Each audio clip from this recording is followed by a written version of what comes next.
Hello, everyone. Survivor specialist Alexa and McKenna are back. We bait and switched you guys, but for the better, because it's always fun to have a special guest. And maybe you'll rant less than Phil, or maybe you'll rant more than Phil. I don't know what the people want, but whatever it is, we're very happy to have you back, McKenna.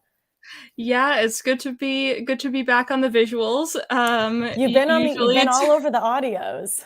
Yeah. Usually it's just my voice. So hi, if you don't know me and you're just a patron. Here's my face. No, you actually know what McKenna looks like. Yeah, McKenna has been I was going to say the face of our patrons, but that's really the voice of our patrons. Specifically for our $20 patrons, we will heavily plug that. But McKenna has been so awesome past few months, really taking over our $20 patrons.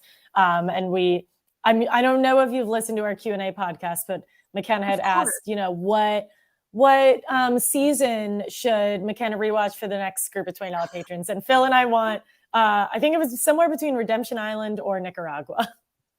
Oh, God. Yeah, we wanted to do. I'd sooner do Redemption Island. Nicaragua is my least favorite season to ever exist. Okay, so we'll discuss separately about that.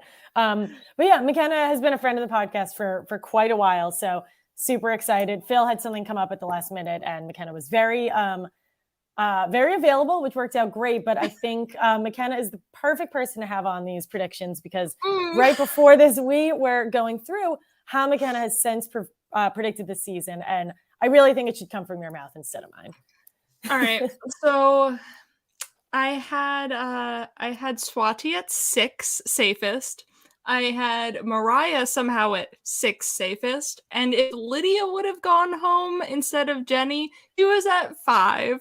So you're in for a treat here. I'm here to further tank my power rankings. So to all you $20 patrons, I am not in the running for this season. Do not. McKenna is wearing a buff, and I can assure you it is not a buff that she will be winning at the end of the season. But maybe that will change. Yeah, I'm looking at this now. Swati was kind of across the board. Some people we have someone who had her at number 1. Nobody actually had her at number 14 now that I'm looking at it.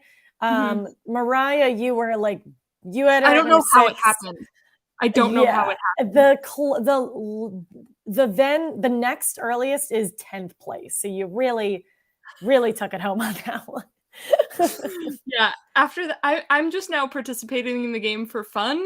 I just know I'm just completely out of it. So what do you think of the season so far? But before we dive into this, I would love to hear your take on the season. I'm a big fan of this season. Any Survivor is good Survivor. She says that now. Yeah, so like I like it. I like seeing Survivor on my TV. I watch for the entertainment value that it brings. Sans Hourglass. Just you wait. Yeah. So yeah, I'm curious. What's your take on if they'll bring it back, and if so, do you think they'll make any changes? I know. I don't want them to, but I want it to like not deal with maybe immunity or something like that, where it's like do you break the hourglass to give yourself something or someone else? Like you're out on an exile island, they expect you to get an advantage, but could you curry favor with someone else and give them an advantage? Or I don't know, something to the effect of not dealing with ripping people's immunity away. Maybe, adding, if you break the hourglass, 2 people go home instead of one, two tribes go to tribal council instead of one. Something like not changing fully people's immunity. Your bias really shone through there when you used the word ripping to describe getting rid of someone's immunity. I completely agree. It's absolutely ripping immunity from someone. Yeah, I actually like that. I remember I guess it was like the teen seasons. I remember more so in the premiere, but your tribe votes you out, and then you just get to go to camp early, and you either get an immunity idol clue for yourself or whatever, rice for the tribe or something like that. That would be cool if you did the hourglass twist kind of like that. I don't know. My theory is I think they'll keep it. I just hope that they tell them, because I think part of the everyone like famously talks about how Danny just like absolutely roasted Jeff for this, but right. I And so feel how like, is it back in this season if Danny fully was just like, Jeff, this is BS? I have no idea. Maybe they're just looking for like, I think it is smart to try things twice. Like Redemption Island, they tried that twice. Like Exile, they tried 100 times. Mhm. I think especially when you look at what's going on with like this, I call it the spoken word idol, those kind of idols, like this is already different from what it was like last time. And Shipwheel Island is still kind of the same, but we're getting people treating it differently. So maybe Jeff is just looking for a second opinion, but I don't know. I'm not thrilled about it. Yeah. I don't see any upside to it. And like with a Redemption Island, you get like the blood versus water twist with Redemption Island, where that's a big up for Redemption Island, where you can swap places with your loved one if you so choose, or like that I think is the best iteration of Redemption Island, where you test it in different ways, but like I don't see how you test the hourglass to make it work. Yeah, it's because it just won't ever work in a way that is fair for anyone. Do you think they're going to bring back the knowledge is power and the, oh gosh, what was the other one called? Do or die. I hate the do or die because you didn't go out kind of on your own accord, sort of. I mean, you did and you didn't, because it was like you got last place in the challenge, but the fact that you weren't voted out just like sits wrong with me. That like it was because you weren't the strongest in a challenge, or like what if the wind blew your ball that you're balancing over, like the wind voted you out? So do or die is a little weird. I'm fine with the knowledge is power. It's a very like hefty advantage, but you know, we saw it be played wrong. Yeah, that's a good point. Someone already broke the knowledge is power. Someone already figured out how to beat it. So I feel like it makes it less scary. That's a really good point with the do or die, because so many challenges at that point in the game are balance or something of that nature. Yeah, I'm interested to see what they're going to come up with. Yeah, and it's like not competing. Usually they have some sort of like food temptation, or like you think you're safe if you don't compete. It shows like a power dynamic. But by not competing, you're just like, I want to preserve my life in the game, not haha, like I think I'm better than you. There's no social dynamic revealing in not competing in that challenge.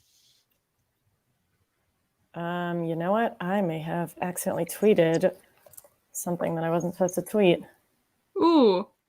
Oh gosh. We're live, everyone. Don't look at Twitter. Yeah, hold on. McKenna, I would love to hear, can you just tell me like who your winner pick is right now while I correct this problem? She's not my winner pick, but my favorite person on this cast is Lydia. I just feel like a lot of like love for her, and I see a lot of myself in her, because she's just like, I'm here to have fun. Hopefully I win, but I just want to have fun. And like that's kind of how I choose to play games is, you know what? I want to go as far as I can, but I want to have fun doing it. Also, her major flop key miss, I just relate so hard to that, because I would not be able to jump worth a crap. So I feel just like so seen in Lydia. That was also such a high jump that I feel like if you're not 5'9", you're not gonna make it. But I thought that was hilarious. I love Lydia too. I am like upset that we are being shown like a quieter version of her, because if you go on her Twitter, which McKenna, I know you don't have, but I'm sure you know, like she's freaking hilarious and she's so Gen Z. And I feel like Phil made a great point. He's like, the world isn't ready for Gen Z, and that's why we're not getting much of her. But she's really fun. And I think for somebody who, oh gosh, see, I thought I fixed this. Anyway, so for those who are maybe not hearing these boops, I did something that I've always been terrified of doing, where I tweeted what I thought was the YouTube link to watch this video. as you have seen for the it was past the 6 years. StreamYard And link? what I instead did is I tweeted the link to join this video that was private and only for McKenna. So that is why I freak out when all these random people who I don't know are hopping in. I'm sorry for banning you all from the studio. It's nothing personal. So okay. Anyways, Moving on. moving right along. Yeah, I think Lydia's fun. And I also think what's impressive about Lydia is she was inches from going home and has really like remained very calm throughout that tribal and also afterwards as well. And it actually looks like Hai and Lydia are getting Mike on their side rather than being the two, because Chanel and Daniel just messed up so much. Yeah. Yeah. But see, I'm sure Chanel and Daniel are your number 1 and 2, McKenna, just based off of your previous performances. From the bottom or top? Yeah, well, you know, it's unclear. But who's your top? And then kind of throughout that, like once you get to who you think is going to win, let me know that too. But I'd love to hear who your number 1 is. I mean, how does Jonathan go home? Ever. I mean, so, yeah. Jonathan here is my number 1. I have a hard time seeing his tribe lose, because even when I don't feel like he carried the team in the braid challenge and they still won it. So like there's just a solid group of people, and I don't see them losing this next one at least. And I don't see them getting rid of Jonathan. No. He is unbelievable. And I think they're, especially with last week, like I felt like they were looking for a reason to be annoyed with him. I thought what he said like wasn't that bad at all. Like, how dare they be a type 4? It's not, I wouldn't say it's like the most strategically sound, but I think things have been so good for them that I think like to them that is devastating. My number 1, which I kind of just realized, is a person who doesn't have a vote and doesn't know that they have a vote. They don't have a vote, but I don't want to be disingenuous. And I have Omar at number 1, and maybe that shouldn't be the case, but he's there.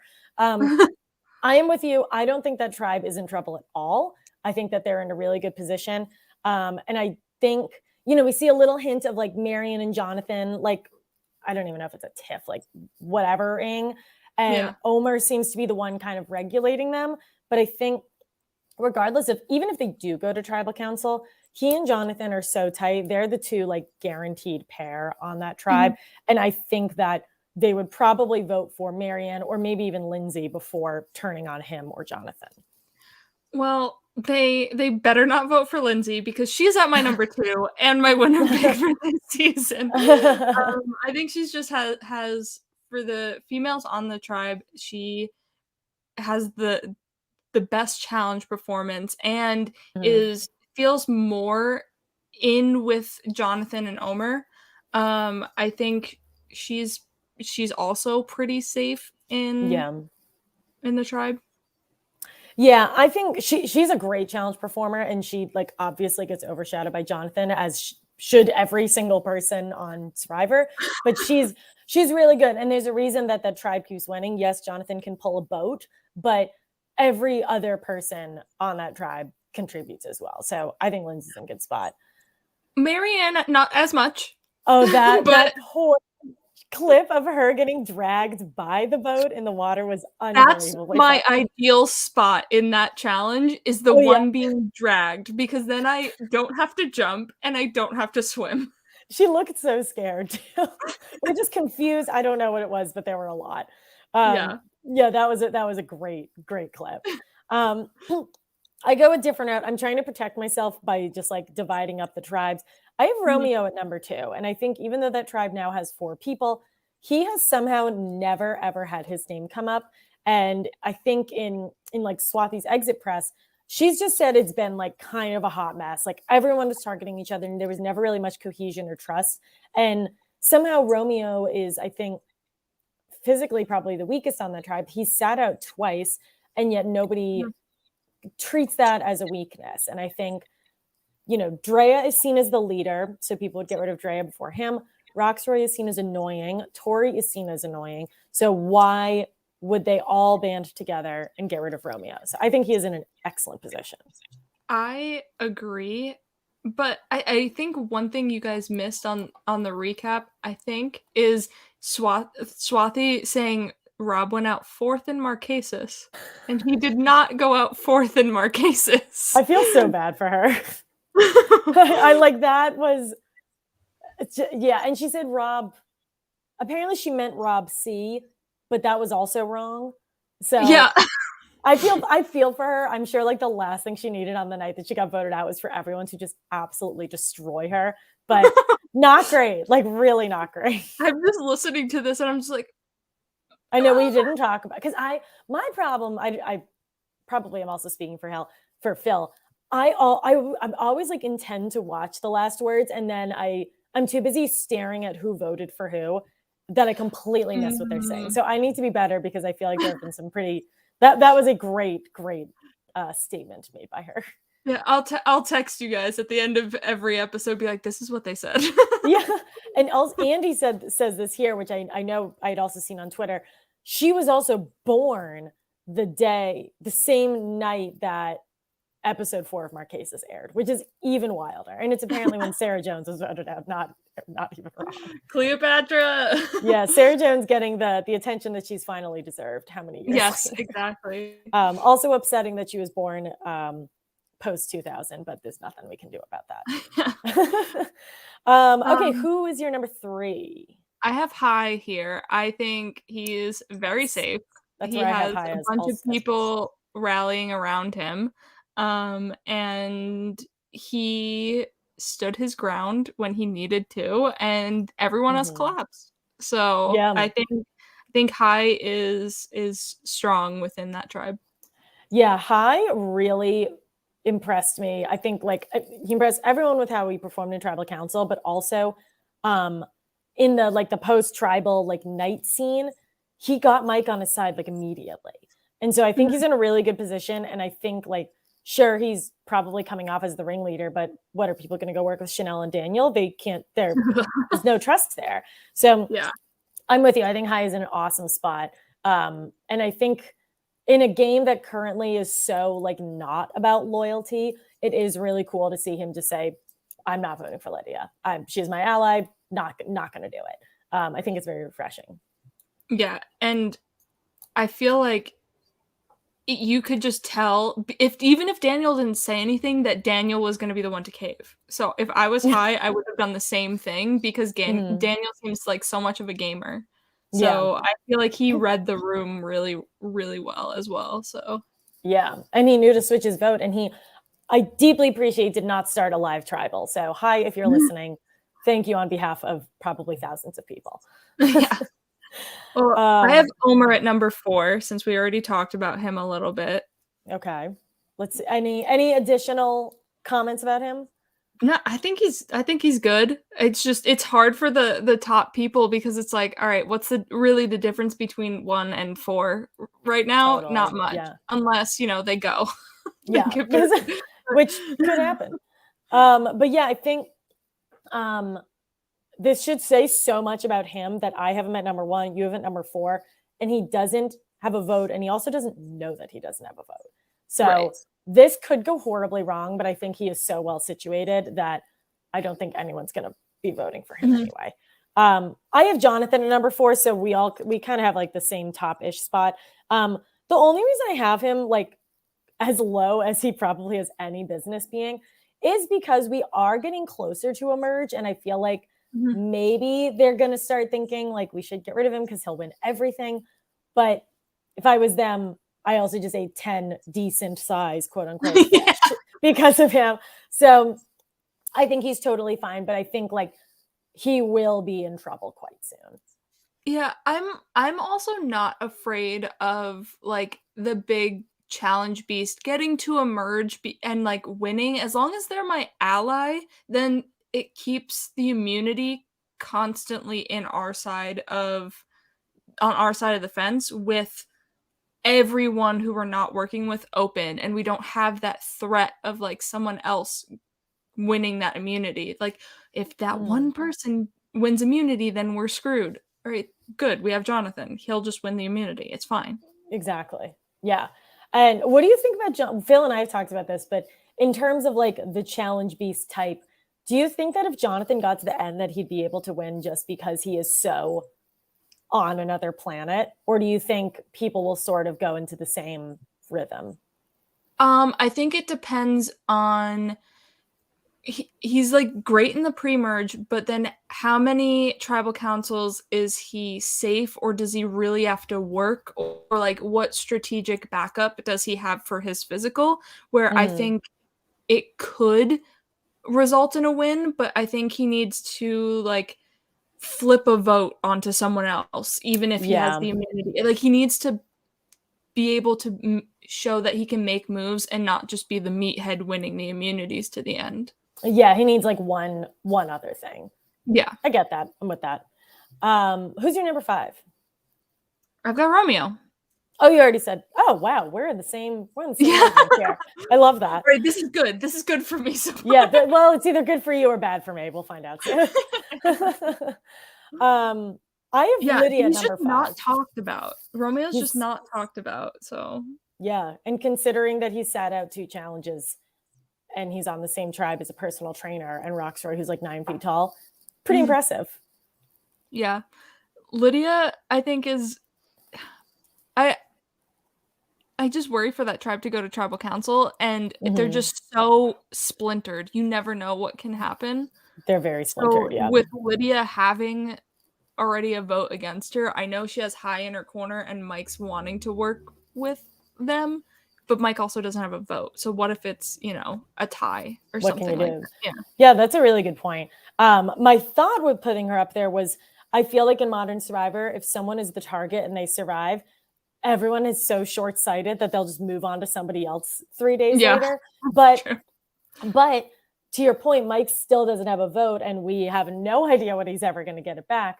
So there really aren't, like, I guess they have to hope that Daniel and Chanel can't stand each other enough, which is probably pretty likely. But still, with 4 people, there's just not a lot of wiggle room. You're right. Yeah. I mean, to totally probably counteract anything I just said, I have Mike next. I love that. Okay, where do you stand on Mike? I think he's good, and I think he's that old guy that seems trustworthy, and like, but also, he has a little bit of strategic backup to him, where he's not just like fumbling through and being led.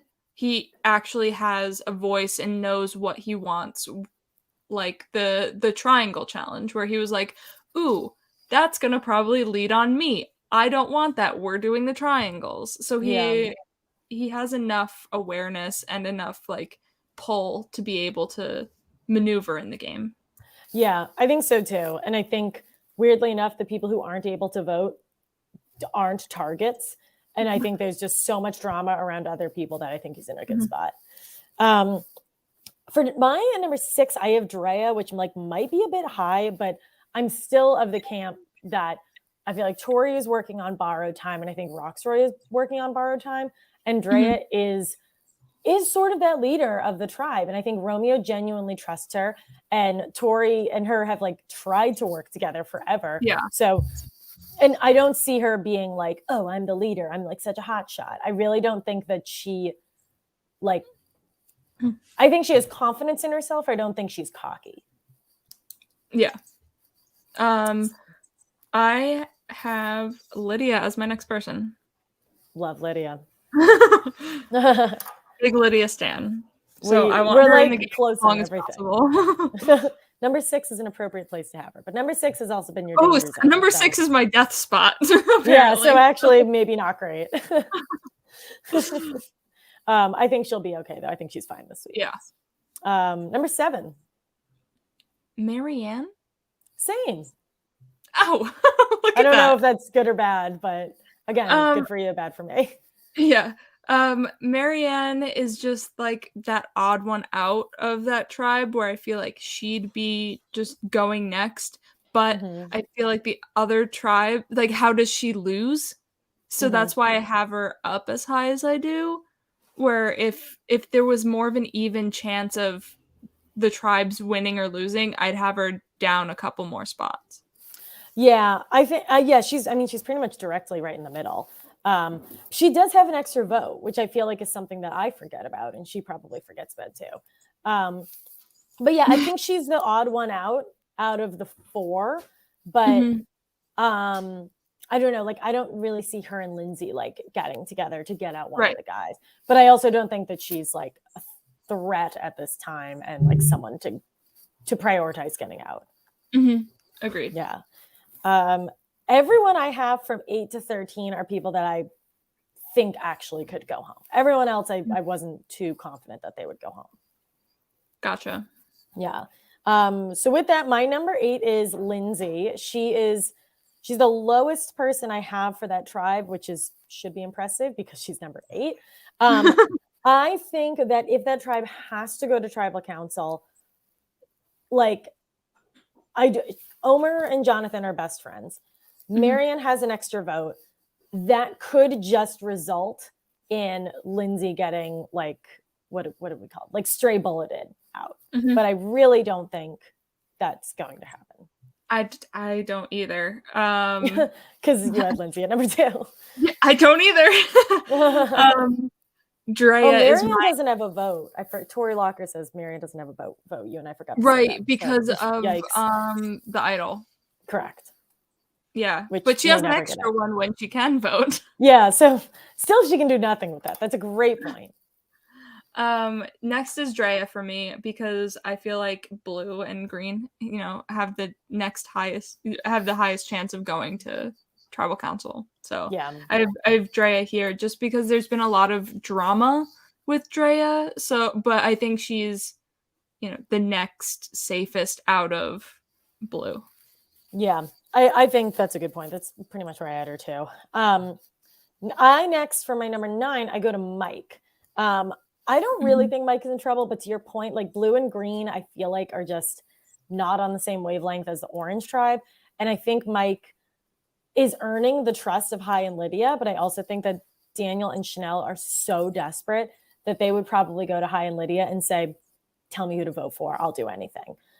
So I guess it's really up to Hai and Lydia if they want to have a long-term relationship with Mike or if they want the opportunity to get rid of whoever they want. Exactly. Yeah, I mean, makes sense. Yeah, thank you. I have Tori next because again, we were talking on her having, borrowed time, and it's just like, when does she go? Versus not like, how long can she stay? I think she's definitely more at the end of her rope with maneuvering out of votes because the only other vote she can maneuver out of is Rocksroy. And having him go home instead of her. Like she's it's a ticking time bomb. Yeah. What did you think about last week, like the vote out? Yeah. It was I would have kept Swati over Tori because you didn't have trust in Tori, but you at one point had trust in Swati. So I would sooner try and mend that a little bit more than someone you never trusted, because someone you never trusted can flip, go somewhere else. Like, what if Ika just keeps winning and then Tori's here at the merge and then flips on you? Where Swati wouldn't have probably done that. Yes, she was promising final 2s to a couple people, but I don't think it would be bad for her leaving you or like not working with you, because then you could snake her later in the game. But I don't think this was the opportune moment to get rid of her. Yeah, I agree with that. I think it's really impressive that Tori's been able to do this twice, but to your point, I don't think she'll necessarily be able to do it 3 times. Or if she does, they should know that going into the merge, there's no guarantee at all that she would stick with them. I also have Tori at number 10 for really similar reasons. I said this last week, but shout out to her eye rolls. She really rolls her eyes like I haven't seen in many, many moons on Survivor. I think she's really entertaining.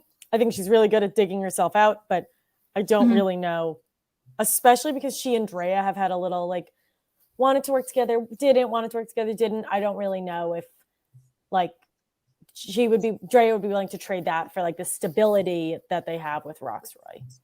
Yeah. John actually makes a good point here with his comment. Is Tori maneuvering the vote or receiving the highest benefit from other players' mistakes? That's a great point. I said this last week, but when Tori was telling Romeo, there's so many like convoluted things I'm about to say. When Tori was telling Romeo about knowing about Drea's extra vote, she just like mentioned that Swathi had told her that. And I think she just mentioned it for the sake of that being the story, not intending to throw her under the bus. And then I think Romeo freaked out. And then she was like, oh, yeah. So I think that's a good point, John. Like I think when she knows she's in trouble, she still knows how to get her way out of it. But she is also benefiting from other people making mistakes. Yeah, exactly. Yeah. So we have the same bottom three. Yep. Some combination of two Vatis and one Ika. Roxroy, I almost said Danielle. I keep doing that because it's Chanel and Daniel. Roxroy, Daniel, and Chanel are in the bottom three. Where do you have them and why? I have Chanel as the safest of those three because I just feel like, yes, she lied about the island, but to me, like, if I was trying to put myself as a player in that tribal council, I was looking over at Chanel and seeing all the like the shocked reactions and like, whoa, that's so false faces when Daniel was saying like, I was doing this for Chanel. Chanel told me to do this, and she's like, whoa, no. So I feel like they'd not necessarily work with her more, but like use her for the next vote because Mike can't do anything. Yeah, I actually had Chanel in the same spot as you, and I just switched it. I'm gonna go just Daniel different. just to be annoying. I'm gonna do Daniel at 11 and Chanel at 12. I think it was either a secret scene or it was in the preview for next week. But Daniel says something along the lines of like, how is she getting away scot-free? Like trying to change that. If anyone believes him, then somehow I think he gains a little bit of favor. But the difference is right now, Chanel is looking pretty clean, all things considered. And I feel like anyone would listen to Daniel and just be like, okay, well, you're just trying to save your own butt. I don't think she's going to get away with this forever. I think it's going to come out. But for right now, it's really impressive that she has gotten away with it because I feel like that never happens. Yeah. I just don't see them going Chanel unless Daniel makes some huge like thing, but if Daniel makes a huge spectacle, plus he had the whole tribal council issues, that I feel like that also makes Daniel look bad still. Yeah, I think regardless, he's not in a situation where he can look good, I don't think. Yeah. He also lost an idol, which I know we were past it, but I just can't get over how funny that was. Yeah. And then Roxroy is my next person. Okay. And then I have Daniel. Got it. Why is that? I just feel like I feel like Daniel's just more toast, I guess. If they go to tribal and then, you know, Roxroy, their tribe could pull it together. I don't know, but I think it's really a coin flip at this moment of which tribe goes to tribal council, blue or green. Yeah, I'm with and that. It's just like I was like, I guess Daniel, like I don't know. Yeah, like whichever. But yeah, I think regardless, it's blue tribe or green tribe who are in trouble. I think we're just seeing a lot more drama there. When they were voting out Mariah, who McKenna obviously put at number 6, they really just like, they kept saying they're like, we're such type 4, and I kind of didn't believe it because we didn't really see that, but I think they had to create some drama between Mariah and Marianne. But I agree with you. I think Roxroy's in trouble. I feel like he's someone who is also on borrowed time. The difference is Tori's just gotten a lot more votes than he has. I don't know. Has he been voted for? But yeah, I think once in the first one, maybe. Yeah. So that's it. We actually have pretty similar power rankings. So again, this could be huge for you or this could be bad for me. I am not really doing great either. Phil is 27 and I have 21, so that's not ideal. But McKenna's 8. You have 18, so there's still time. Yeah, last season I did a lot better than this one. I was like very close to the top, but this one I just already have shot myself in the foot for the fantasy draft that you have for the $20 patrons. Alexa graciously let me submit late because I was in a very different time zone. I was 5 hours behind and she let me submit late. And she knew I did not watch the episode based on who I had picked. I had Jackson and I had Zach for some reason, not knowing he was 21. And this season is not my best one for predictions. That's for sure. I'm hoping maybe the prop bet gets me something, but we can only hope. Yeah, it looks like you still have Lindsay, Lydia, Daniel, and Drea. So Daniel's on his way out of here. Definitely could be worse, but also certainly could be better. Yes. I have, who's still on my team? I have Roxroy, Chanel, Lydia, and Romeo. I'm also not feeling huge about that one for sure. Yeah. But that's it. So that's what we have for all of our predictions and power rankings for this week. Phil will actually be here on Wednesday. So Phil and I will be back right after the episode at 9 p.m. Eastern. And McKenna, why don't you tell our lovely listeners / viewers where they can hear your voice and not see your face? I am over on the Specialist Patreon page. I'm creating a lot of content over there. We just watched Australian Survivor, Blood versus Water. John, one of the movie buffs, and I, another friend of the podcast, watched currently Blood versus Water, and we are on our last episode this week. The finale just happened.